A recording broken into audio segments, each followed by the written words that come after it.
Masyarakat di China kini sedang gempar. Seorang pelajar dari sekolah menengah antarabangsa terkemuka di Beijing, selepas lawatan sambil belajar selama seminggu ke Malaysia, telah mengeluarkan kenyataan yang berani. Malaysia 100 tahun lebih maju daripada China. Pelajar ini, yang dahulunya sentiasa memandang rendah terhadap Malaysia kerana perniagaan bapanya jatuh merudum akibat persaingan dengan teknologi Malaysia, telah berubah menjadi seorang yang sama sekali berbeza selepas menyaksikan sendiri kehebatan teknologi dan kekayaan budaya negara itu. Sekembalinya ke tanah air, dia dengan beraninya mengisytiharkan bahawa baju kurung adalah milik Malaysia, tetapi kenyataannya itu serta-merta mengundang kecaman hebat. Apakah kesan yang akan dibawa oleh pengakuan jujur pelajar ini kepada masyarakat China? Nama saya Li Hao, seorang pelajar tingkatan 5 di sebuah sekolah menengah antarabangsa di Beijing. 3 tahun lalu, pada 15 Julai, syarikat komponen elektronik bapa saya terpaksa ditutup. Ia tewas sepenuhnya di hadapan teknologi pembuatan chip termaju dari syarikat-syarikat di Pulau Pinang. Bunyi perniagaan yang dibina selama 20 tahun runtuh dalam sekelip mata masih terngiang-ngiang di telinga saya. Malam itu bapa saya, dalam keadaan mabuk, menghentak meja makan dengan penumbuknya dan berkata, walaupun teknologi Malaysia nampak pantas, akhirnya China akan menelan mereka semua. Dengan wajah yang merah padam, dia menjerit bahawa kejayaan mereka hanyalah nasib sementara. Saya percaya sepenuhnya kata-kata bapa saya. Di sekolah, saya diajar perkara yang serupa. Semasa kelas sejarah, Cikgu Wang menampal gambar pakaian tradisional orang asli di papan hitam dan mengajar kami bahawa baju kurung pada asalnya adalah pakaian tradisional kaum minoriti di China. Beliau menjelaskannya seolah-olah Malaysia telah mencuri budaya China. Kesemua 40 pelajar di dalam kelas mengangguk dan menyalin nota. Rakan-rakan sekelas saya juga berfikiran sama. Zhang Wei, rakan saya, sering berkata semasa waktu rehat, China bersaing dengan Amerika Syarikat adalah menggelikan untuk membandingkan kita dengan negara kecil seperti Malaysia. Dia mentertawakan bagaimana sebuah negara dengan 33 juta penduduk boleh berdiri setaraf dengan China yang mempunyai 1/4 bilion penduduk. Dalam suasana beginilah, apabila lawatan sambil belajar ke Malaysia diumumkan, saya berasa sedikit angkuh. Saya fikir, jika pelajar-pelajar cemerlang dari China pergi dan melihat sendiri realiti di Malaysia, kami akan lebih yakin dengan kehebatan kami. Perasaan saya, ibarat orang kuat, yang memandang rendah kepada orang yang lemah. Malam sebelum lawatan, pada jam 9 malam, bapa masuk ke bilik saya dan duduk dengan riak wajah yang serius. Beliau menasihati saya agar tidak terlalu terpesona apabila berada di Malaysia. Luaran mereka mungkin nampak gah tetapi isinya kosong, katanya. Jika dibandingkan dengan Shanghai atau Shenzhen, mereka jauh ketinggalan. Saya mengangguk dan berkata saya faham. Pada masa itu, saya ragu-ragu apa yang boleh Malaysia ajarkan kepada kami. Sebagai pelajar di sekolah antarabangsa yang tergolong dalam 5 teratas di China, apa yang mungkin boleh saya pelajari dari negara kecil itu? Perasaan itu berterusan walaupun saya sudah duduk di tepi tingkap dalam penerbangan menuju ke lapangan terbang antarabangsa Kuala Lumpur, Kelia. Dari ketinggian 10.000 meter, bumi Malaysia kelihatan lebih kecil daripada yang saya sangkakan. Jaraknya terasa lebih pendek daripada perjalanan dari Beijing ke Shanghai. Adakah negara kecil ini benar-benar yang menghancurkan perniagaan bapa aku? Fikir saya. Di sebelah saya, Zhang Wei sedang menunjukkan perbandingan KDNK China sebanyak 17 triliun dolar dengan KDNK Malaysia sebanyak 0,4 triliun dolar di telefon pintarnya. Hampir 40 kali ganda bezanya, katanya dengan bangga. Kesemua 30 pelajar di dalam kelas kami melihat angka itu dan sekali lagi mengesahkan keagungan China. Sejurus sebelum pesawat mendarat di Kelia, saya bertekad dalam hati. Dalam perjalanan ini, saya akan mengenal pasti dengan tepat kelemahan Malaysia, dan apabila kembali nanti, saya akan memberitahu rakan-rakan saya dengan lebih yakin tentang keunggulan China. Saya fikir, 4 hari 3 malam sudah lebih daripada cukup. Ketika itu, saya langsung tidak menyedari betapa bodoh dan sombongnya pemikiran saya.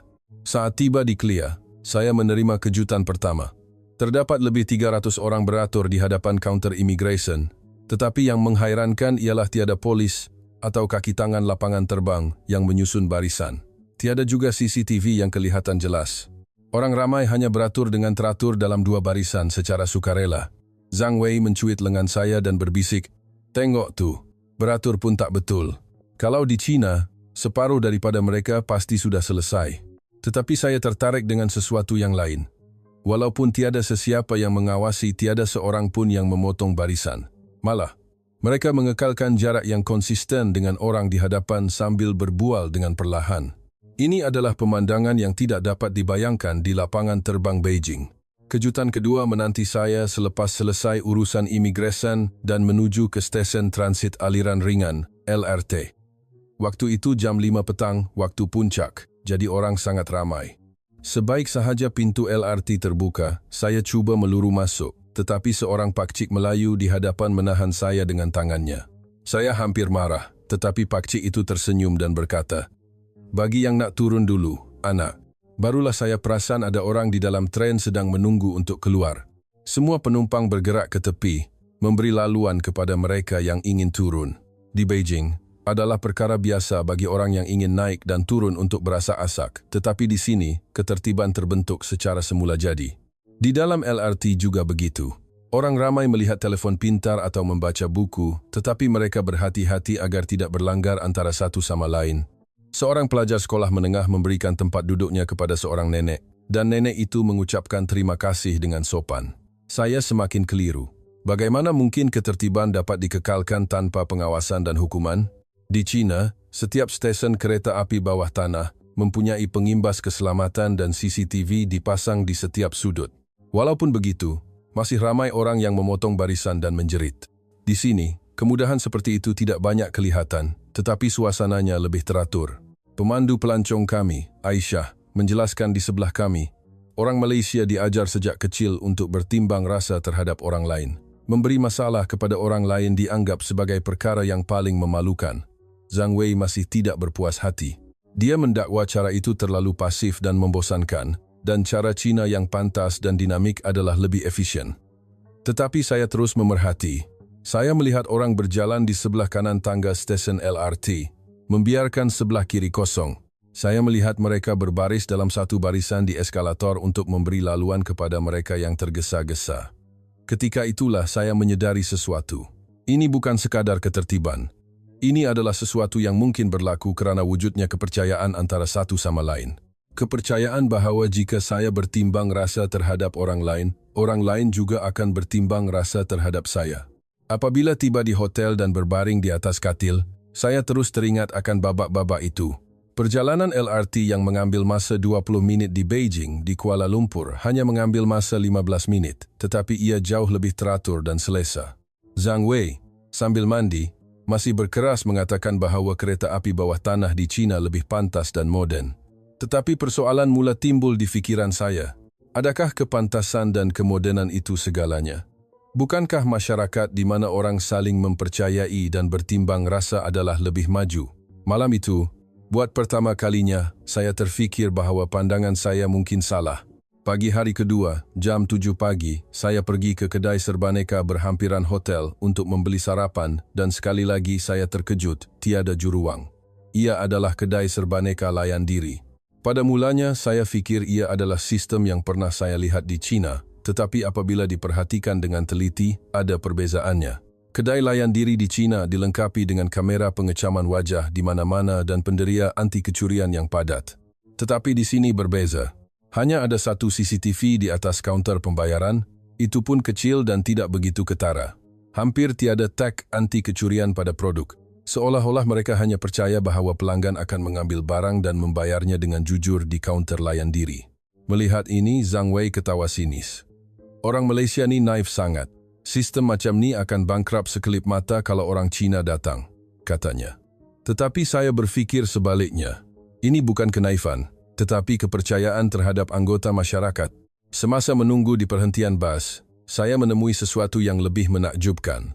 Perhentian bas itu dilengkapi dengan penghawa dingin dan penapis udara. Malah, ia menyediakan port pengecas USB dan Wi-Fi percuma. Perhentian bas di Beijing hanyalah bumbung ringkas dan kerusi, tetapi di sini, ia penuh dengan kemudahan untuk keselesaan penumpang. Aisyah menjelaskan, di sini, teknologi digunakan untuk membantu manusia, bukan untuk mengawas, tetapi untuk memberi kemudahan. Kata-kata itu menusuk jauh ke dalam hati saya. Teknologi yang sama, tetapi tujuan penggunaannya berbeza. Pada sebelah petang, kami melawat Cyberjaya. Di sini, saya benar-benar terpegun. Pertama, saya melihat sistem di mana AI mengawal lampu isyarat secara masa nyata. Ia menganalisis aliran kenderaan dan pejalan kaki untuk melaraskan tempoh lampu isyarat secara automatik. Hasilnya, masa menunggu hampir tiada. Walaupun saya sering berbangga dengan sistem pengangkutan pintar di China, ia tidak setanding dengan apa yang ada di sini. Bangku di taman pula menjana elektrik daripada tenaga solar, membolehkan pengecasan telefon bimbit. Lampu jalan dilengkapi dengan penderia kualiti udara yang memaparkan tahap habuk halus dan ozon secara masa nyata, membolehkan rakyat memeriksa keadaan udara bersih pada bila-bila masa. Yang paling mengagumkan ialah tong sampah pintar. Ia beroperasi menggunakan tenaga solar, mengesan jumlah sampah, dan secara automatik memberitahu masa untuk dikutip. Kerana tong sampah dikosongkan sebelum penuh, ia sentiasa dalam keadaan bersih. Aisyah berkata dengan bangganya, Cyberjaya adalah salah satu bandar pintar terawal di dunia. Semua teknologi tertumpu pada peningkatan kualiti hidup rakyat. Saya teringat projek bandar pintar di Beijing. Di sana, tumpuannya lebih kepada pengawasan dan kawalan. Ia adalah sistem yang menjejaki pergerakan rakyat dengan pengecaman wajah dan menilai tingkah laku mereka dengan skor kredit. Tetapi Cyberjaya berbeza. Teknologi tidak mengawasi rakyat. Ia membantu rakyat. Teknologi AI dan penderia yang sama, tetapi falsafah penggunaannya sama sekali berbeza. Bangunan-bangunannya juga mengagumkan. Semua bangunan menerima pensijilan mesra alam dan menggunakan air hujan yang dikitar semula untuk lanskap. Tumbuhan di dinding luar bangunan membersihkan udara secara semula jadi. Zhang Wei masih berkeras bahawa Shenzhen atau Shanghai di China lebih besar dan lebih gah. Tetapi saya sedar ada sesuatu yang lebih penting daripada skala. Tujuan penggunaan teknologi adalah perkara yang benar-benar penting. Teknologi yang bertujuan untuk mengawal manusia dan teknologi yang bertujuan untuk membantu manusia menghasilkan keputusan yang sama sekali berbeza.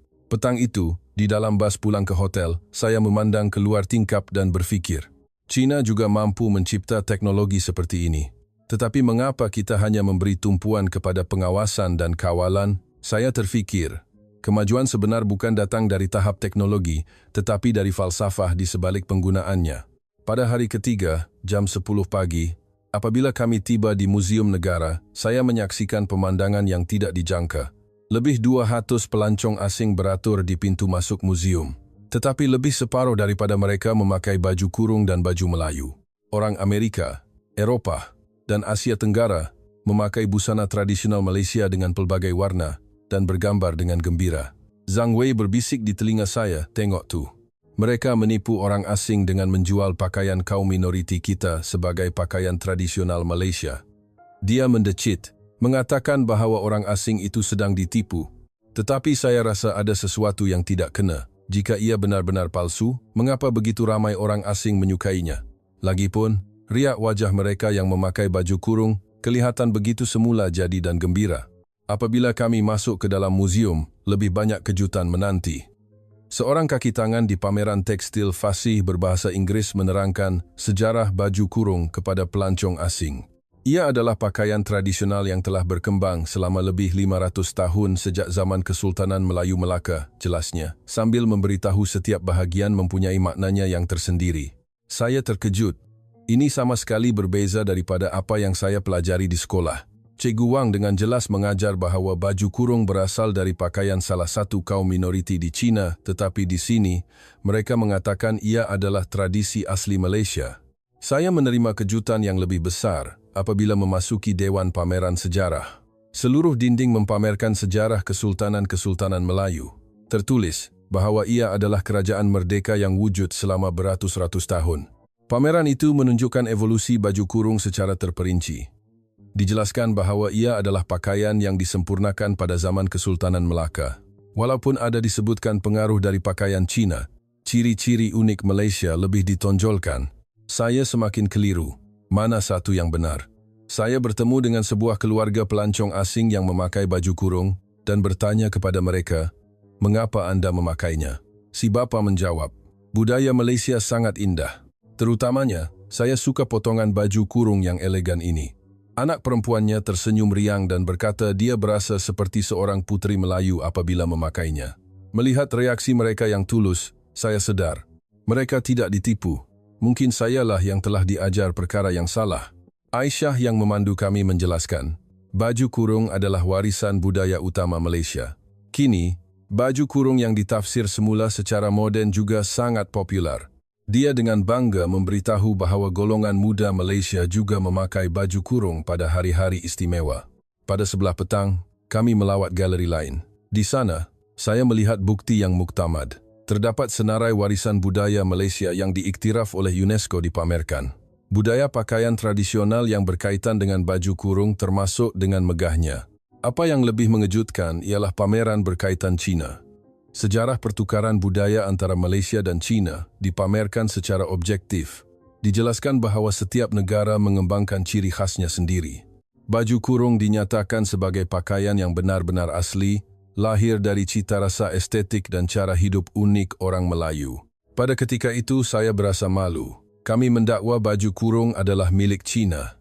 Saya benar-benar malu. Zhang Wei masih enggan mengakuinya. Dia mendakwa ini juga propaganda Malaysia bahawa mereka memutarbelitkan sejarah, tetapi saya tidak lagi boleh bersetuju dengan kata-katanya. Semasa keluar dari muzium, saya bertanya kepada Aisyah dengan jujur, di China, saya diajar bahawa baju kurung adalah pakaian kaum minoriti kami. Apa pendapat Anda? Aisyah menunjukkan riak wajah sedih. Dia berkata dia pernah mendengar dakwaan seperti itu, tetapi ia tidak selari dengan fakta sejarah. Dia menjelaskan bahawa ramai orang Cina berhijrah ke Tanah Melayu sejak abad ke-15 dan berasimilasi, dan adalah wajar untuk mereka memakai pakaian tempatan. Pada saat itu, saya memahami segalanya. Hanya kerana sesetengah orang berketurunan Cina di rantau itu memakainya, tidak bermakna baju kurung menjadi pakaian Cina. Sebaliknya, mereka memakainya kerana ia adalah sebahagian daripada budaya tempatan di mana mereka berada. Malam itu di hotel, saya mencari lebih banyak maklumat di internet. Saya menyemak data dari UNESCO, Ensiklopedia Britannica, dan bahan-bahan muzium dari pelbagai negara. Semua sumber mengiktiraf baju kurung sebagai pakaian tradisional Malaysia. Saya tidak dapat tidur malam itu. Saya sedar betapa salahnya semua yang saya percayai selama ini. Ia bukan hanya soal baju kurung. Saya terfikir, berapa banyak lagi pemutarbelitan dalam sejarah yang telah kami pelajari. Dan yang lebih memalukan ialah saya hanya mempercayai apa yang diajar di sekolah tanpa menyemaknya sendiri. Pada hari terakhir, jam 9 pagi, semasa melawat sebuah sekolah menengah di Kuala Lumpur, saya menerima satu lagi kejutan. Kesan pertama yang saya rasai sebaik sahaja melangkah masuk ke dalam kelas ialah kebebasan. Meja tidak disusun berbaris seperti tentera seperti di dalam kelas di China. Ia disusun supaya 4 orang pelajar boleh duduk berhadapan antara satu sama lain dan para pelajar berbual secara semula jadi. Apabila kelas bermula, pemandangan yang lebih menakjubkan terbentang. Guru tidak hanya memberi soalan di papan putih dan menerangkannya secara sehala. Sebaliknya, beliau terus bertanya soalan kepada pelajar. Para pelajar mengangkat tangan dan menyuarakan pendapat mereka dengan yakin. Seorang pelajar memberikan pendapat yang berbeza dengan penjelasan guru, tetapi guru tidak marah. Malah, guru itu memujinya sebagai satu pandangan yang baik dan bertanya kepada pelajar lain apa pendapat mereka. Saya terkejut. Ini adalah sesuatu yang tidak dapat dibayangkan di Beijing. Di sekolah kami, membantah guru adalah satu kesalahan besar. Anda akan dimarahi kerana mengganggu suasana kelas. Apa yang lebih mengagumkan ialah sikap para pelajar. Tiada siapa yang mentertawakan jawapan yang salah. Sebaliknya, mereka saling membantu untuk menyelesaikan masalah bersama.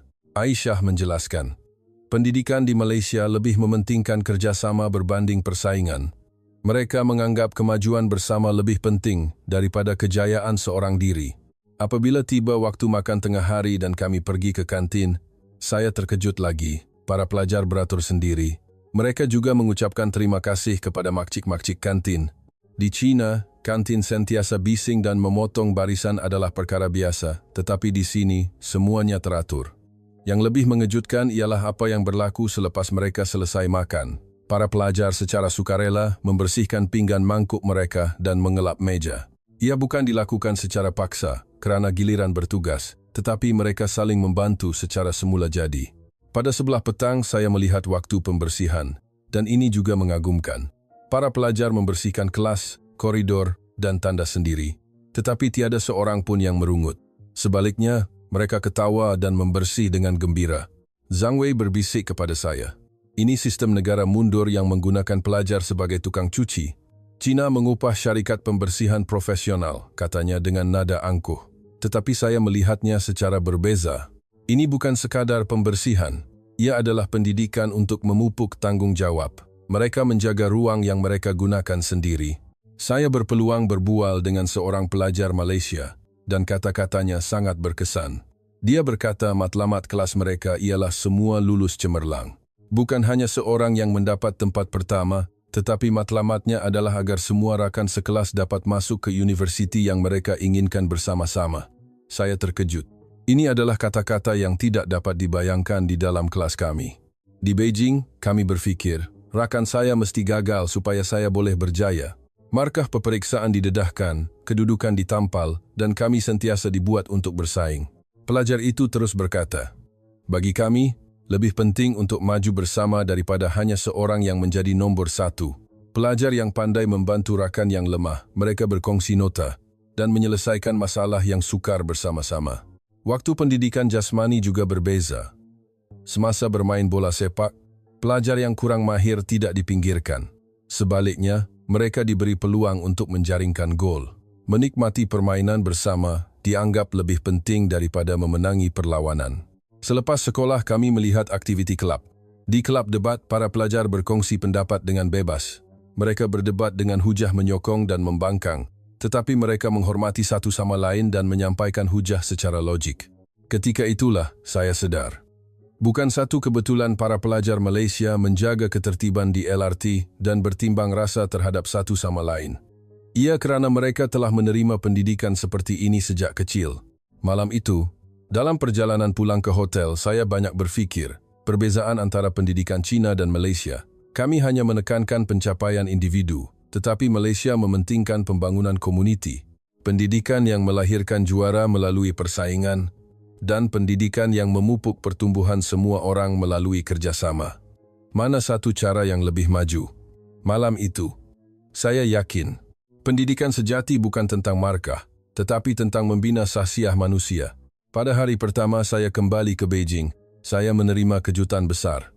Sebaik sahaja melangkah masuk ke pintu pagar sekolah, saya ternampak pengimbas keselamatan.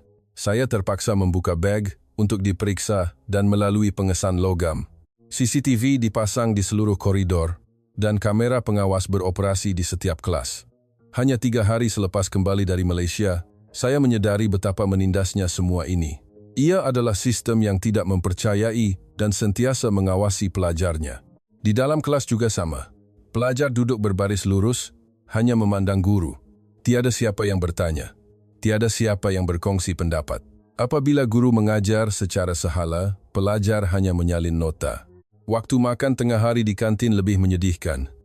Pemandangan pelajar berasa asak dan memotong barisan kelihatan seperti perkara biasa. Ia bertentangan sama sekali dengan pemandangan teratur yang saya lihat di Malaysia. Zhang Wei masih sama. Dia meremehkan apa yang dilihatnya semasa lawatan ke Malaysia dan menegaskan bahawa China jauh lebih dinamik dan efisien. Tetapi saya tidak lagi boleh bersetuju dengannya. Seminggu kemudian, sekolah mengadakan sesi pembentangan mengenai lawatan sambil belajar. Ia adalah masa untuk setiap kumpulan membentangkan apa yang mereka rasai semasa lawatan. Saya telah menunggu saat ini. Apabila tiba giliran saya naik ke pentas dan menunjukkan video yang saya rakam di Malaysia. Saya memperkenalkan satu persatu, orang ramai yang menjaga ketertiban di LRT, teknologi pintar di Cyberjaya, dan pemandangan pengalaman memakai baju kurung di Museum Negara. Dan pada akhirnya, saya memberanikan diri.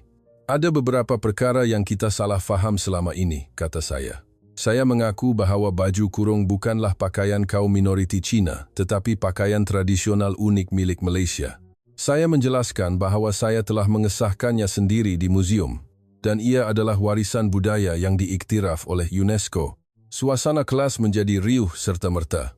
Seorang senior di barisan hadapan berdiri dan menjerit, "Adakah kau ni orang Cina?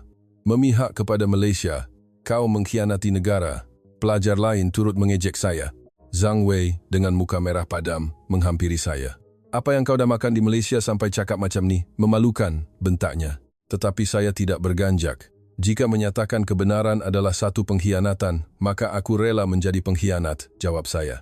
Para guru juga terkejut. "Cikgu Wang, memanggil saya ke bilik guru, dan memarahi saya. Kamu tidak boleh menafikan apa yang diajar di sekolah. Sebagai pelajar, kamu mesti tahu batas kamu, katanya. Tetapi saya tidak tunduk. Sejarah sepatutnya tentang fakta, bukan politik, saya membalas. Apa salahnya mengatakan sesuatu yang salah itu salah? Sejak hari itu, kehidupan sekolah menjadi sukar. Rakan-rakan memanggil saya peminat fanatik Malaysia dan memulaukan saya. Mereka berbisik-bisik apabila saya lalu di koridor, dan saya terpaksa makan seorang diri pada waktu rehat. Ibu bapa saya juga bimbang selepas menerima panggilan dari sekolah. Bapa saya marah, kenapa kau sengaja cari masalah dengan cakap benda bukan-bukan? Dia menyuruh saya untuk berdiam diri. Tetapi saya tidak boleh berputus asa. Apa yang saya lihat di Malaysia terlalu jelas. Kesedaran sivik orang ramai, sikap bertimbang rasa, falsafah menggunakan teknologi untuk manusia, dan kejujuran terhadap sejarah, semuanya sangat mengagumkan. Beberapa hari kemudian, saya mencadangkan kepada rakan sekelas, mari kita cuba beratur, membersih secara sukarela, dan saling membantu seperti pelajar Malaysia. Pada mulanya, semua orang mentertawakan saya. Mereka kata ia perbuatan sia-sia dan cara Cina lebih efisien. Tetapi saya memulakannya seorang diri. Saya beratur di kantin, membersihkan kelas secara sukarela, dan membantu rakan-rakan yang lemah dalam pelajaran. Rakan-rakan yang pada mulanya memandang saya dengan aneh, perlahan-lahan mula berubah. Beberapa orang rakan mula mencontohi saya. Sebulan berlalu, dan suasana kelas kami mula berubah sedikit demi sedikit. Pelajar yang memotong barisan di kantin berkurangan, dan lebih ramai pelajar menyertai sesi pembersihan secara sukarela. Namun masih ramai pelajar dan guru yang memandang saya dengan aneh. Kenapa kau sengaja pilih jalan yang susah? Tak bolehkah kau hidup tenang dan bersederhana? Tanya mereka. Setiap kali itu, saya menjawab, apabila orang yang tahu kebenaran berdiam diri, pembohongan akan menjadi kebenaran. 2 bulan kemudian, satu perubahan yang menakjubkan berlaku. Pergerakan kecil yang bermula di kelas kami mula merebak. Amalan beratur yang pada mulanya saya lakukan seorang diri kini diikuti oleh lebih separuh pelajar di kelas kami. Pelajar yang memotong barisan di kantin semakin berkurangan. Waktu pembersihan juga berubah. Rakan-rakan yang dahulunya tidak akan membersih jika bukan giliran mereka, mula memegang penyapu secara sukarela. Jika ada sampah di lantai, mereka akan mengutipnya dan membuangnya ke dalam tong sampah tanpa disuruh. Perubahan terbesar adalah suasana di dalam kelas. Pelajar mula bertanya soalan. Jika ada sesuatu yang tidak difahami, mereka tidak teragak-agak untuk mengangkat tangan dan bertanya. Pada mulanya, guru-guru terkejut, tetapi lama-kelamaan mereka menunjukkan riak wajah gembira. Di antara rakan-rakan, kerjasama mula menggantikan persaingan. Pelajar yang pandai mula membantu rakan yang lemah secara sukarela. Sebelum peperiksaan, pemandangan mereka berkongsi nota dan menyelesaikan masalah bersama menjadi lebih kerap. Zhang Wei juga perlahan-lahan berubah. Walaupun dia masih enggan mengakui kelebihan Malaysia, dia menyukai suasana baru di kelas kami. Suatu hari dia berkata kepada saya, aku tak rasa cara aku salah sepenuhnya. Cuma aku tak suka kau kaitkan semuanya dengan Malaysia. Saya tersenyum dan menjawab, apa salahnya mengakui sesuatu yang baik itu baik? Tak kira dari negara mana kita belajar, asalkan ia membantu kita, itu sudah cukup. 3 bulan kemudian, sesuatu yang lebih menakjubkan berlaku. Semasa hari lawatan ibu bapa, mereka terkejut melihat suasana kelas kami. Melihat para pelajar bertanya secara sukarela, saling membantu, dan berkelakuan teratur, mereka bertanya bagaimana perubahan ini boleh berlaku. Guru kelas kami, yang pada mulanya tidak menyukai tingkah laku saya, kini berbangga. Beliau menjelaskan kepada ibu bapa bagaimana kelas kami telah berubah, menekankan autonomi dan semangat kerjasama pelajar. Pengetua juga mula menunjukkan minat. Beliau mencadangkan untuk menjadikan kelas kami sebagai contoh dan menerapkannya di kelas lain. Namun masih ada suara-suara yang menentang. Sesetengah guru bimbang perubahan ini akan melemahkan pelajar. Bagaimana kemahiran boleh meningkat tanpa persaingan? Ini bermakna kita meninggalkan kelebihan pendidikan cara Cina, kritik mereka. Walaupun mendapat kritikan, hasilnya jelas. Pencapaian akademik kelas kami sebenarnya meningkat, kerana kami belajar sambil saling membantu. Purata keseluruhan meningkat, pelajar yang tercicir berkurangan, dan pelajar cemerlang mengukuhkan lagi pemahaman mereka dengan mengajar pelajar lain. 4 bulan kemudian, sekolah secara rasmi memilih kelas kami untuk program perintis. Ia dinamakan Projek Inovasi Pendidikan melalui autonomi dan kerjasama. Kelas-kelas lain mula menunjukkan minat untuk mencontohi kami. Sebuah kelas tingkatan 4 dan 2 kelas tingkatan 5 menyatakan hasrat untuk menyertai. Saya sendiri melawat kelas-kelas tersebut dan berkongsi pengalaman saya. Saya menerangkan secara terperinci bagaimana ia bermula, apa cabarannya, dan perubahan apa yang berlaku. Saya menekankan bahawa yang paling penting adalah keikhlasan. Jika hanya mengikut secara formaliti, ia tidak akan berkesan. Kita mesti benar-benar mempunyai hati untuk menghormati dan bertimbang rasa antara satu sama lain, kata saya. 5 bulan berlalu, dan suasana keseluruhan sekolah mula berubah sedikit demi sedikit.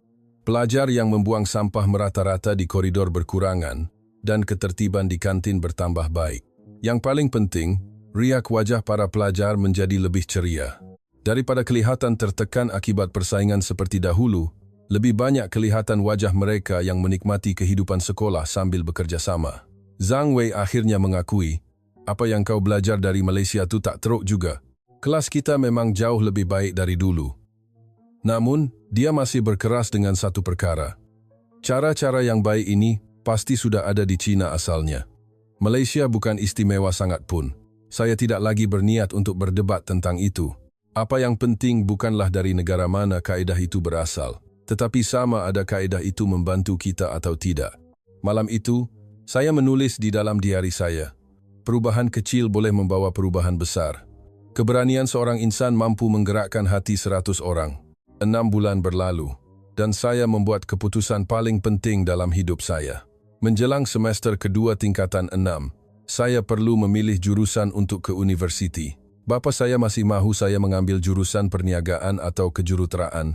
Beliau berkata, untuk bangkit semula dari kepahitan kegagalan perniagaan, saya memerlukan ilmu yang praktikal. Tetapi saya mempunyai impian yang berbeza. Saya mahu mengambil jurusan pendidikan. Sistem pendidikan yang saya lihat di Malaysia sentiasa bermain di fikiran saya. Saya mahu menanam pendidikan yang mementingkan kerjasama berbanding persaingan, kebebasan berbanding kawalan, dan pemikiran berbanding hafalan, di China juga. Bapa saya membantah sekeras-kerasnya. Pendidikan macam tu tak mendatangkan wang dan tak ada masa depan, katanya dengan sinis. Lebih baik kau kerja dengan syarikat Malaysia. Ketika itulah saya berterus terang kepada bapa saya. Memang ada bahagian di mana Malaysia lebih hebat daripada kita. Kita kena akui dan belajar daripadanya, kata saya. Bapa saya marah. Dia masih berkeras bahawa Malaysia adalah negara kecil berbanding China dan suatu hari nanti kita akan mengatasi mereka semua. Dia memarahi saya kerana terpesona dengan Malaysia dan kehilangan maruah sebagai orang Cina. Tetapi saya tidak berputus asa. Saiz bukanlah segalanya. Banyak yang boleh kita pelajari walaupun dari negara kecil, kata saya. Saya meyakinkannya bahawa kehebatan teknologi, sistem sosial, dan falsafah pendidikan Malaysia memberi pengajaran yang besar kepada kita. Akhirnya, bapa saya mengeluh dan memberi kebenaran. Kalau itu yang kau nak, buatlah. Tapi jangan menyesal nanti, pesannya.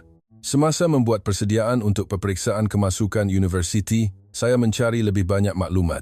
Saya mengkaji sistem pendidikan Malaysia, pendidikan inovatif Finland, sistem pembangunan bakat Singapura, dan pelbagai model pendidikan dari negara lain. Dalam proses itu, saya menjadi yakin, China juga boleh berubah. Walaupun akan mengambil masa, ia pasti mungkin. Pada hari graduasi, saya dipilih sebagai wakil untuk memberi ucapan. Ia adalah pengiktirafan terhadap perubahan positif yang telah saya cetuskan di sekolah. Berdiri di atas podium, saya menceritakan pengalaman saya sepanjang tahun lalu. Saya bercerita tentang kejutan dan kesedaran yang saya perolehi semasa lawatan sambil belajar ke Malaysia dan perubahan kecil yang kami cipta di sekolah kami berlandaskannya.